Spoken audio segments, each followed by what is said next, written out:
The learning target for this video is I can solve systems of equations using substitution. So far in this unit, we've already taken a look at graphing, where we graph both lines to see where they meet, and if they meet, there's a solution. If not, then there is no solution. Today, we're going to take a look at substitution a little bit more in depth. And later, we'll look at that third topic there of elimination. But substitution is isolating x or y and then plugging that variable into the other equation so that we can solve for both.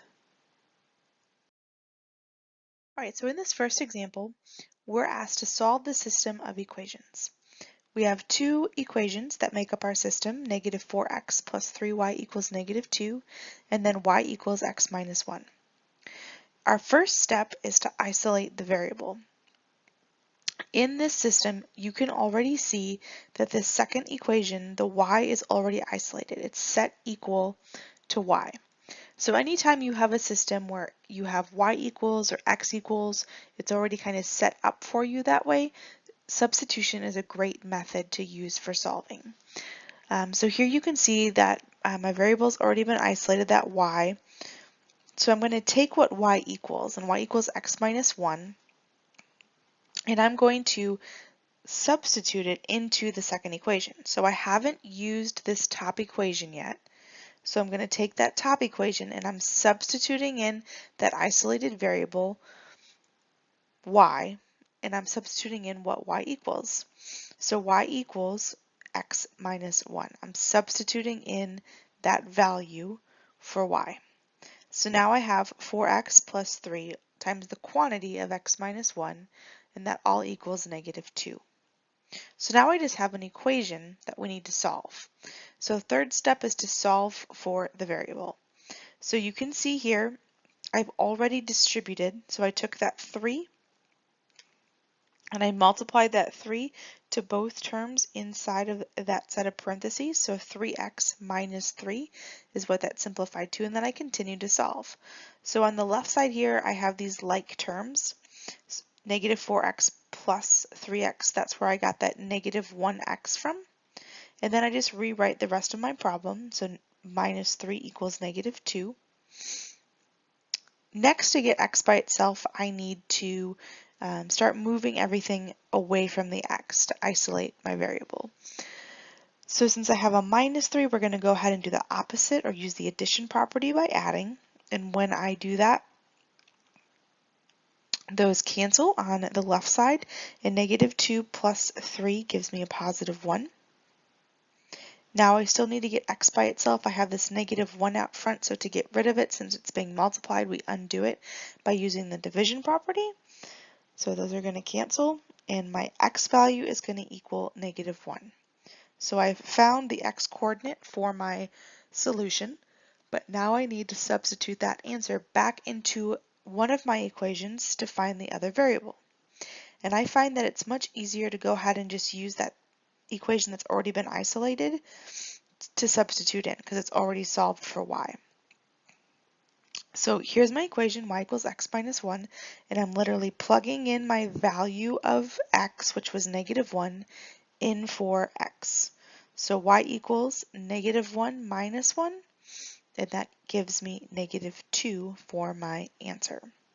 So my final answer, when I write it as a coordinate, the solution to this system of equations is negative 1, negative 2. You could always check it by graphing. You can also check it by plugging in your answer into your x and y to make sure that it's a true solution for both. All right, so example 2, this is a great time for you to pause the video, go ahead and try this one using substitution, and then come back here to check your answer. So I'm going to go ahead and just move through the second example here to solve the system of equations. So same idea, we want to isolate the variable. We already have an equation that's been isolated for us, where the variable has been isolated for us. Sorry about that. So y equals 5x minus 1. That's what I'm going to start with. And then remember, we take that and we substitute it into the second equation. So in my second equation, I'm substituting in what y equals. and that's that 5x plus 1. So once I've done that, I can start to simplify or solve for my variable. So here I've used that distributive property. You can see here I multiplied that 2 all the way through. 2 times 5x gave me that 10x, and then 2 times 1 gave me 2. And actually right here I have a typo. This should be a minus, not a plus, because I had a minus right here. But I did the math right, so I just typed that wrong. All right, so now that I have an equation here, 10x minus 2 equals 3x plus 12, I want to get all my variables to one side and all my constants to the other. So I like to put all my variables to the left and my constants to the right. So I'm going to start by moving that plus 2 to the other side to get those together. So right here, those are going to cancel, and I'm going to be left with 10x equals 3x plus 14. I want to move my x's to the other side, to my left side. So since that's a positive 3x, we're going to subtract it from both sides. So that's going to cancel out on my right side of the equation. And then I'm left with 7x equals 14. I have 7 times x, so to undo that, we divide both sides by 7. And I'm just left with x equals 2. Once we find the answer to one of our variables, we can go ahead and substitute that answer back into one of our equations to find the other. Again, I like to use the one that's already been isolated. It's going to be easier. It's not wrong though. If you used the bottom equation, you could still get the answer. It's just a little bit more work. So since I know that my value for x is 2, I simply just plug that in for x.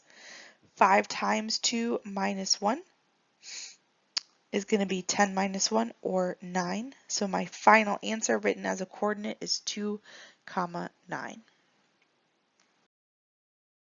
If you still need more help on this topic, you can check out the Learning Target spreadsheet for additional resources, videos, and practice. See you next time.